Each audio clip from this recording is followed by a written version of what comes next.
حالت نجاست میں نظر کی چیزیں پکا سکتے ہیں یا نہیں؟ حالت نجاست میں نظر کا کھا سکتے ہیں یا نہیں؟ کیا خواتین اپنے مخصوص ایام میں اپنے یہاں کی کربلا اور درگاہوں میں زیارت کو جا سکتی ہیں یا نہیں؟ ایسی سچویشن اور ایسی حالت میں قرآن کا پڑھنا، قرآن کا چھونا، علم، ذوالجناح، تابوت وغیرہ کے بوسے دینے کا کیا حکم ہے؟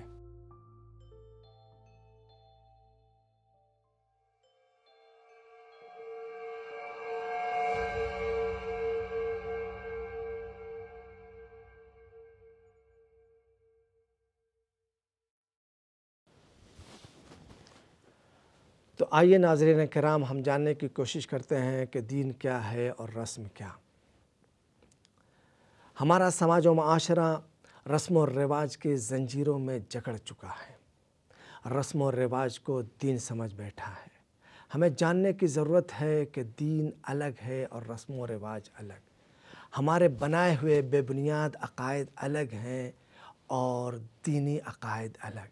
ہمارے گڑھے ہوئے احکام الگ ہیں اور شرعی احکام الگ۔ رسم و رواج کا جواب ہمیں سماج و معاشرے کو دینا ہوتا ہے، لیکن دین کا جواب ہمیں اللہ، رسول اللہ اور اولیاء اللہ کو دینا ہوتا ہے۔ رسم و رواج سماج و معاشرے کے دباؤ میں اور اس کے اتباع میں انجام دی جاتی ہیں، لیکن دین کی باتیں اطیعوا اللہ و اطیعوا الرسول و اولی الامر کی روشنی میں انجام دی جاتی ہیں۔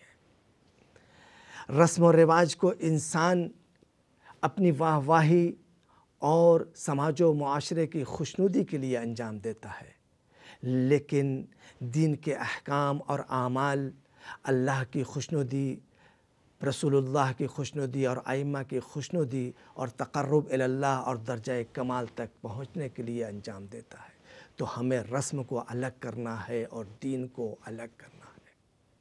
ہاں، یہ بھی بات ہمیں یاد رکھنی چاہیے کہ دین جو ہے وہ ہر رسم و رواج کی مخالفت نہیں کرتا، ہر رسم و رواج کو کنڈم نہیں کرتا، بلکہ ان رسم و رواج کی مخالفت کرتا ہے کہ جسے عین دین سمجھ لیا گیا ہے یا دین کا حصہ سمجھ لیا گیا ہے، یا ان رسم و رواج کی مخالفت کرتا ہے کہ جو تعلیمات دین کے خلاف ہوں، یا انسان یا ہمارا سماج و معاشرہ ان رسم و رواج کو دین سمجھ کر کے انجام دینے میں مشغول ہے اور یہ سوچ رہا ہے کہ اگر ہم اسے انجام نہیں دیں گے تو ہم دین کی نافرمانی میں مبتلا ہو جائیں گے۔ اسی وجہ سے اس سیریز کا نام رسم و دھرم رکھا گیا ہے۔ ناظرین کرام سے گزارش ہے کہ ہمارے اس چینل کو سبسکرائب کرنا نہ بھولیں اور اپنے سوالات ہمارے کمنٹ باکس میں یا واٹس ایپ نمبر کے ذریعے سے بھیج سکتے ہیں اور اپنے جوابات ہم سے معلوم کر سکتے ہیں۔ اب آئیے ہم ان سوالات کے جوابات کو جاننے کی کوشش کرتے ہیں جنہیں ہم نے پیش کیے۔ ممکن ہے سماج و معاشرہ ایسی حالت کی خواتین کو، یعنی عذر شرعی رکھنے والی خواتین کو نظر پکانے، نظر کا کھانے، حاضری کا پکانے اور حاضری کا کھانے سے، یا اپنے یہاں کی کربلا اور درگاہوں میں اور عزاخانوں میں جانے سے، یا حضرت علم حضرت ابوالفضل عباس علمدار علیہ السلام اور تابوت اور ذوالجناح وغیرہ وغیرہ کو بوسہ دینے سے منع کرے، لیکن شریعت اس کے اوپر کہیں سے پابندی نہیں لگاتی۔ دین جو ہے وہ دو عنوان سے کچھ چیزوں کو منع کرتا ہے، ایک حرام کے عنوان سے اور ایک مکروہ کے عنوان سے۔ تو ناظرین کرام، آپ حرام اور مکروہ کو ہم سے اچھا جانتے ہیں کہ حرام وہ ہے کہ جسے کسی بھی حالت میں انجام نہیں دیا جا سکتا۔ اگر کسی نے اسے انجام دیا تو اس کے اوپر گناہ، عذاب، پنشمنٹ ہوگا۔ لیکن مکروہ وہ ہے کہ جسے ترک کرنا بہتر ہے، اور اگر کسی نے اسے انجام دے دیا تو نہ اس پر گناہ ہے، نہ پنشمنٹ ہے، نہ عذاب ہے۔ حرام کے عنوان سے جو چیزیں حرام قرار دی گئی ہیں وہ یہ ہے کہ اس طرح کی خواتین جو ہیں وہ اللہ کے نام کو، اللہ کے ناموں کو نہیں چھو سکتی، انبیاء کے ناموں کو نہیں چھو سکتی، اور ائمہ طاہرین علیہم السلام کے ناموں کو مس نہیں کر سکتی ہیں۔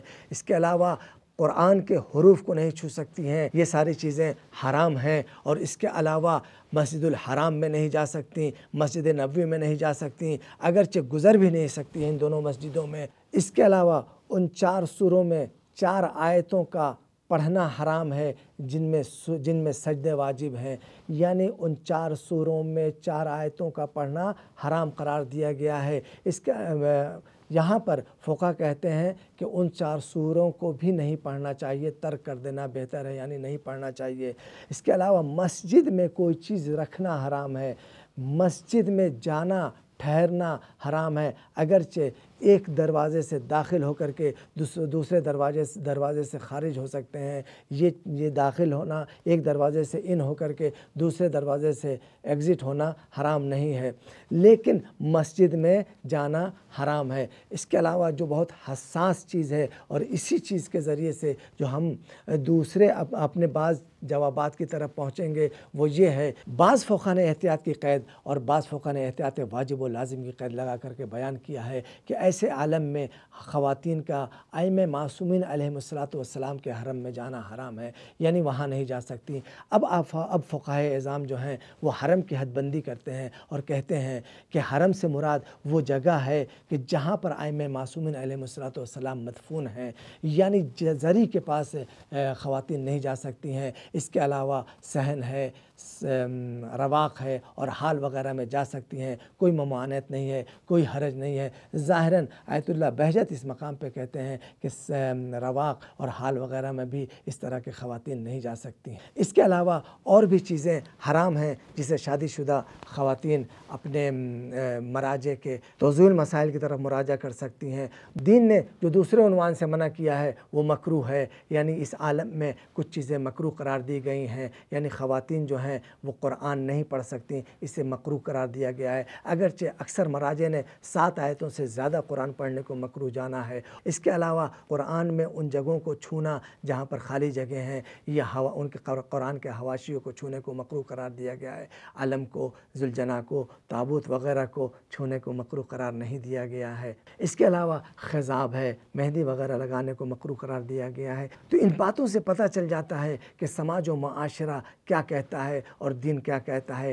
ایسی حالت میں، ایسے عالم میں سماج و معاشرہ کا کہنا کچھ اور ہے، دین کا کہنا کچھ اور ہے، تو لہٰذا ہمیں ضرورت اس بات کی ہے کہ ہم دین کو فالو کریں اور دین کے بتائے ہوئے احکام کی روشنی میں اپنی زندگی کو گزاریں۔ دین جو کہتا ہے اس کے اوپر ہمیں عمل کرنا ضروری ہے، جو سماج و معاشرہ کہتا ہے اس کے اوپر ہمیں عمل کرنا ضروری نہیں ہے۔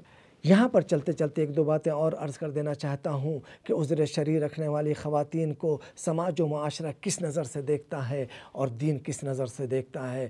اگرچہ سماج و معاشرہ کربلا میں چلی جانے والی خواتین یا درگاہوں میں جانے والی خواتین یا نذر کا پکانے والی خواتین یا علم و ذوالجناح و تابوت کا بوسہ دینے والے خواتین کو شاید برے نظروں سے دیکھے کہ یہاں چلی گئی، وہاں چلی گئی، یہ کر لیا، وہ کر لیا، ایسی حالت ہے، ویسی حالت ہے، شاید پس نظر سے دیکھے، لیکن دین جو ہے انہیں پس نظر سے نہیں دیکھتا۔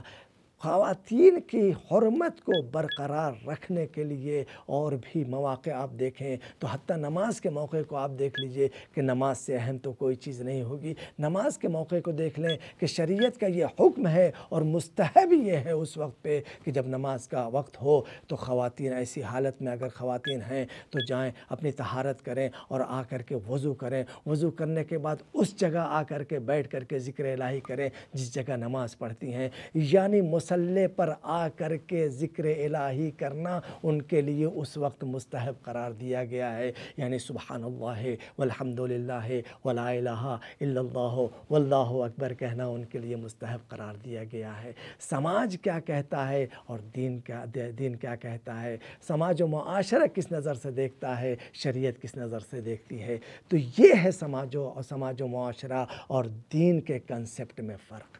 تو ہمیں بھی چاہیے کہ ہم اپنے عقائد کو دین کے عقائد کے مطابق لے کر کے چلیں۔ ایک بات اور عرض کر دینا چاہتا ہوں، ہاں ایسی خواتین اگر کربلا جائیں، درگاہ جائیں یا علم، تابوت، ذوالجناح وغیرہ یا زری کے بوسے دینے کی خاطر یا زیارتوں کی خاطر جائیں تو انہیں چاہیے، ان کے لیے بہتر ہے، افضل ہے کہ طہارت کریں، اس کے بعد وضو کر کے وہاں ان سب کاموں کو انجام دیں، تو یہ ان کے لیے بہتر ہے۔ اور اگر کوئی بغیر اس کے بھی انجام دیتا ہے تو اس کے لیے شریعت کی نظر میں کوئی مشکل نہیں ہے۔ لیکن اگر کوئی کچھ نہیں انجام دینا چاہتا، اس عالم میں کہے کہ نہیں میرا دل نہیں بھرتا، تو اپنے دل کی بات کو اپنے دل ہی میں رہنے دے، اس کے اوپر شریعت کا کوئی اثر نہیں پڑتا۔ ہاں وہ اس کو یہ چاہیے کہ اس کو عین دین اور عین شریعت اپنے سوچ کو نہ بنائے۔ لہٰذا ہمیں چاہیے کہ ہم اپنے عقائد کو دین کے عقائد کے اوپر پروان چڑھائیں، تاکہ ہمارا سماج و معاشرہ دیندار اور دینی عقیدے کا حامل بن سکے۔ آخر میں آپ سے گزارش ہے کہ اس چینل کو سبسکرائب کریں، اور اگر بات اچھی ہے اور دوسروں تک پہنچانا ان باتوں کا ضروری ہے تو اسے شیئر کریں اور لائک کریں۔ والسلام علیکم ورحمۃ اللہ وبرکاتہ۔